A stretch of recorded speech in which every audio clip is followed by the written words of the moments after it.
Metal Gear Solid 5.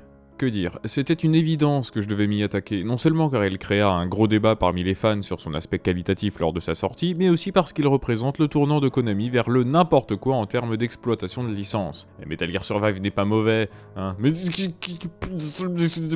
Metal Gear Solid 5 est également mon jeu de l'année 2015. C'est rare qu'un jeu remonte autant par rapport aux autres, de sorte à ce que je puisse le nommer comme seul GOTY. C'est le jeu sur lequel j'ai passé le plus de temps, à savoir dans les 550 heures, et c'est le jeu qui m'a donné envie de découvrir le jeu vidéo comme autre chose qu'un passe-temps sympathique. Donc niveau importance dans ma vie, il se place là. Alors certes, vous pouvez partir maintenant que vous savez ce que je pense du jeu, mais de 1, c'est pas comme si je clamais mon amour de la saga dans beaucoup trop de mes vidéos, donc ce serait bête d'aller juste écouter mon avis alors que vous le savez déjà, et de 2, j'ai énormément de choses à dire à propos de ce fameux épisode, car sans me cacher ses défauts pour autant, c'est selon moi ce qui se rapproche le plus de la perfection. Tout ça pour dire que Metal Gear Solid 5 n'est pas Metal Gear Solid 5. Bienvenue dans cette critique. Metal Gear Solid 5 n'est pas Metal Gear Solid 5, ce n'est pas une phrase que je place dans l'espoir de me démarquer de la masse de par la volonté absurde d'une reconnaissance d'autrui mal placée. Ah, le clic, c'est ça. Non, je le pense très sincèrement. Mais pourtant, me direz-vous, Metal Gear Solid 5 est bien le 5e opus sorti sur console de salon, et c'est aussi le 5e chronologiquement. Snake Eater, Portable Ops, Peace Walker, Ground Zero et The Phantom Pain, ça fait bien 5. Et pourtant, ce n'est pas Metal Gear Solid 5. 3 raisons à cela. Déjà, sur console de salon, on n'a pas tous les opus canoniques, et il faut en plus rajouter Metal Gear 2 Solid Snake et Metal Gear Rising Revengeance au tout. Ça fait 11 jeux. Et chronologiquement, si ça se tient, c'est que Ground Zero, le prologue de The Phantom Pain, a été séparé de ce dernier par la magie du marketing. Mais les prologues différents du vrai jeu, ça s'est déjà vu dans la série. Alors il faudrait également séparer le Tanker de la Big Shell et la Virtuous Mission de Snake Eater pour compter Ground Zero comme un jeu à part entière. C'est tout de suite plus étrange à envisager. Et là me dites-vous... Et donc c'est tout, une histoire de jeu canonique et de chronologie, c'est pour ça que tu nous emmerdes. Mais non, ça c'était juste pour ajouter du temps à la vidéo. Penchons-nous donc sur Metal Gear Solid V. Sorti fin 2015 sur PC, PS3, 360, PS4 et Xbox One, développé par Kojima Production, édité par Konami, c'est un jeu. Et oui. Et la présence d'Hideo Kojima aux commandes nous garantit de suite que c'est toujours un Metal Gear. Alors virez vite vos « c'est un bon jeu mais un mauvais Metal Gear » ou toute autre formule pas bien réfléchie que beaucoup aiment à sortir parce que...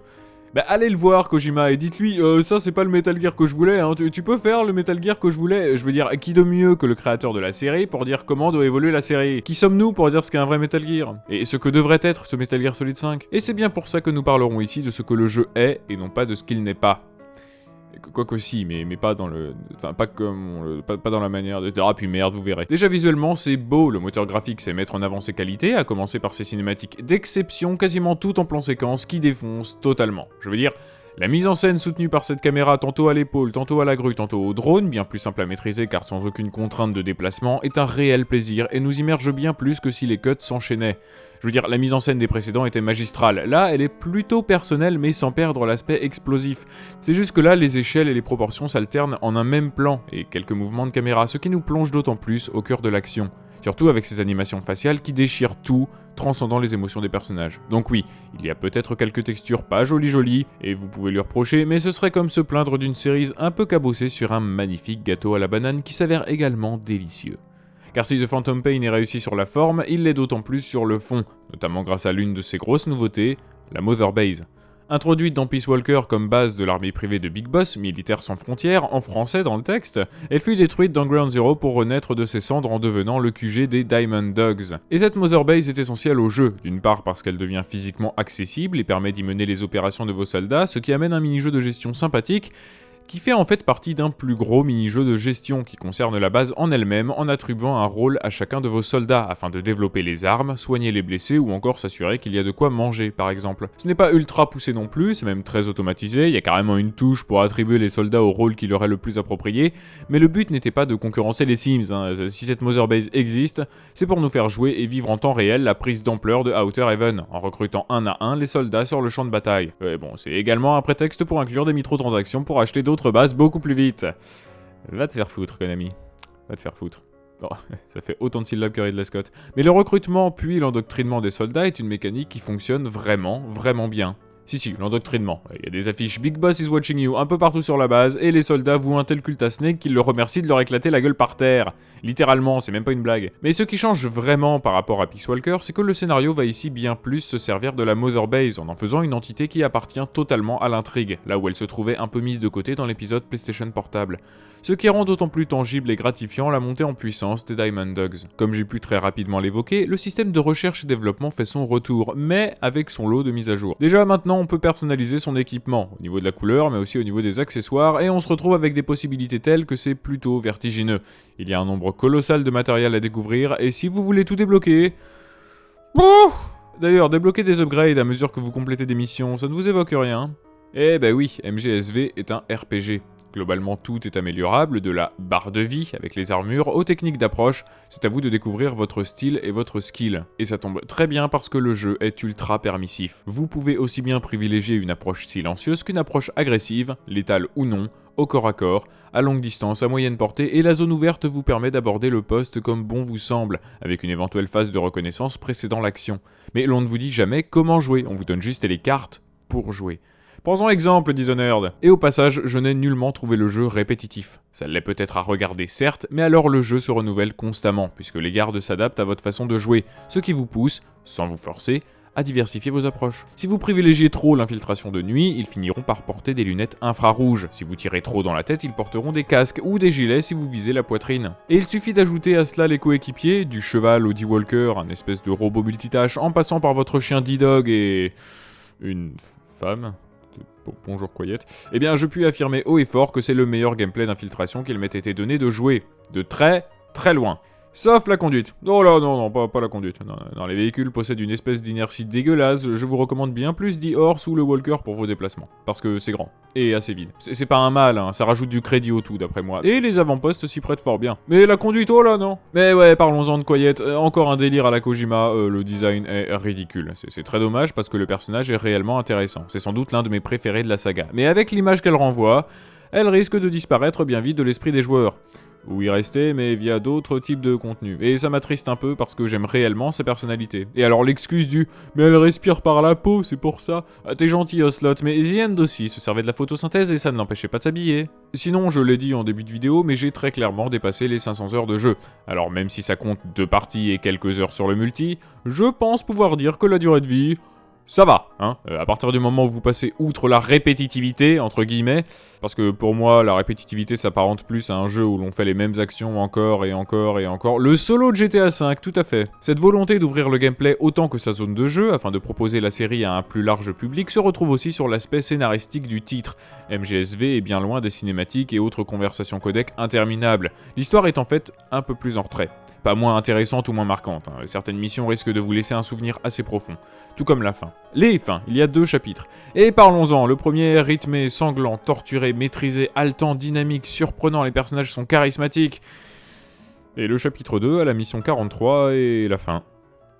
Voilà, c'est à peu près tout. Mais ouais, on sent que ce chapitre signe le départ de Kojima du développement.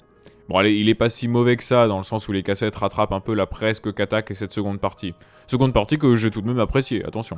Ouais, les cassettes audio qui remplacent le codec, introduites dans Peace Walker. Si à la base c'était juste une question d'espace de stockage, ils ont dû dire que c'était une bonne idée parce qu'ils l'ont ajouté aux opus qui suivirent.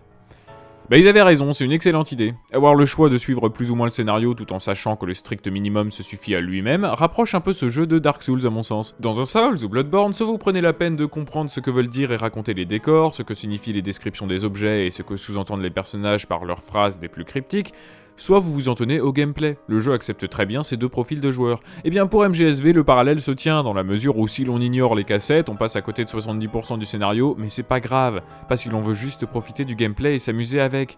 Et d'ailleurs, le jeu est parfois assez dur, alors c'est vraiment comme Dark Souls. Et les cassettes rentrent elles aussi dans cette volonté de rendre Metal Gear moins opaque et plus accessible, puisqu'elles ne coupent jamais l'action et permettent même de rendre utile un voyage pédestre qui, sans cela, serait bien long. Et puis il y a des cassettes pour le scénario, et il y a des cassettes, plus rien à foutre. On a un running gag sur les burgers de Miller assez drôle, mais qui cache tout de même une critique assez acide de la mondialisation et du libéralisme. C'est un exemple, mais ouais, il y a des perles. Et si vous ne vous intéressez qu'au gameplay, vous pouvez également vous replier sur le multijoueur. Sauf que... bon, les FOB sont sympas, mais sont extrêmement redondantes, et le multi plus conventionnel est... je m'y amuse beaucoup quand il y a des gens pour y jouer, mais je trouve que le gameplay ne se prête pas trop aux joueurs.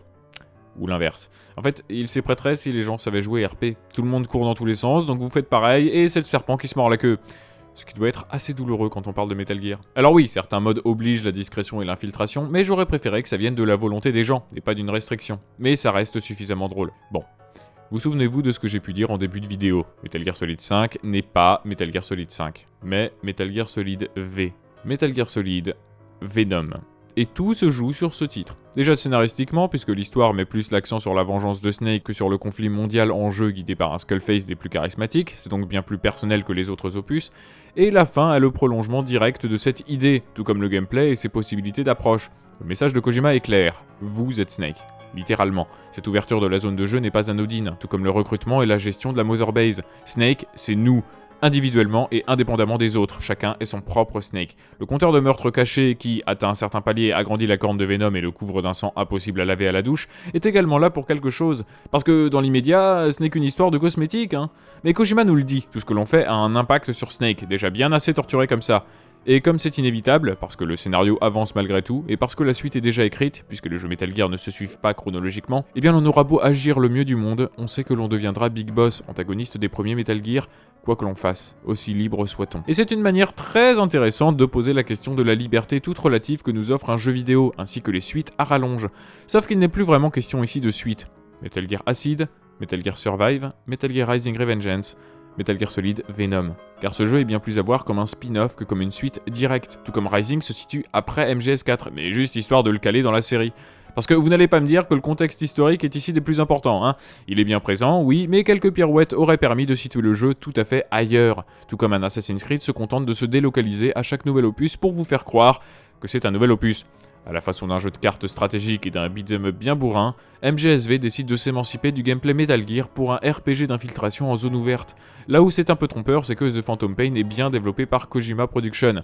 Mais s'ils ont voulu s'éloigner autant de la formule de base, ce n'était pas sur un coup de tête, assurément, tout comme le propos qu'ils traitent. La douleur fantôme, The Phantom Pain, que l'on retrouve dans le titre de manière directe, mais aussi diluée dans toute l'aventure. Le bras perdu de Snake, les membres amputés de Miller, la reconnaissance que Skullface désire, la Mother Base pour les Diamond Dogs, Quiet qui s'est vu dépossédé de sa voix, la douleur fantôme est partout. Et c'est là que l'on commence à voir flou.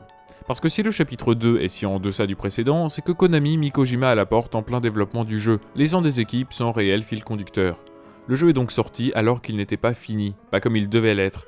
Sauf que du coup, le manque que l'on ressent en parcourant MGSV et que l'on souhaiterait voir comblé, c'est la douleur fantôme. Le propos du jeu a malgré lui outrepassé son statut en s'imposant directement et involontairement comme mécanique de jeu. Et si ça ne donne pas des frissons? Et puis quoi de mieux que ce mindfuck total pour un type qui a toujours adoré briser le quatrième mur en se servant un maximum du média dont il se sert. À y repenser aujourd'hui, le jeu ne pourrait pas être autrement. Une immense partie de sa force évocatrice provient de ce manque intrinsèque non voulu et pourtant inscrit sur la jaquette elle-même. Je pense très sincèrement que la saga Metal Gear n'aurait pas pu s'achever mieux que ça, dans la douleur et l'incompréhension certes, mais au sommet de ce qui fait son essence.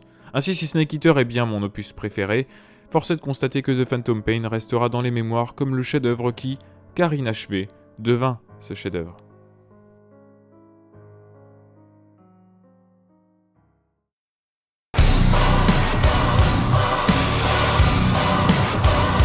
Ça rajoute du crédit au tout, d'après moi. Et les avant-postes s'y prottent.